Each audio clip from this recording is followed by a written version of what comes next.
there from Bugeye guys. On this Bugeye today we have another teaching opportunity, a learning opportunity for all of us. This is about toe-in, and on this car you can see chunking in the tire, on the inboard of the tire. If you can see it, you should be able to see it rises up, and it's kind of scuffed here.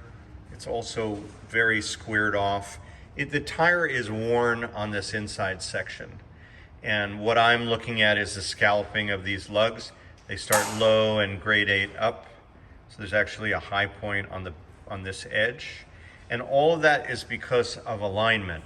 Now on Bugeyes, the biggest alignment issue is toe in, which is set right here. You're looking for an 1/8 of an inch toed in. We find that that is the spec that not only is recommended by the factory, but also the performance is best.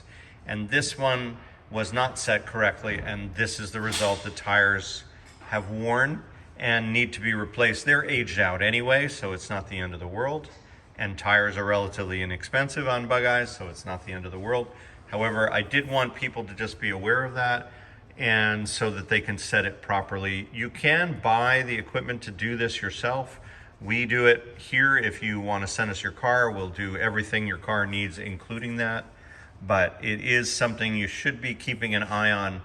When you raise the hood, you can see this almost immediately, that this is incorrect toe in. And so we have tires for you as well on our website in our product catalog, and we're happy to help you here at Bugeye Guys.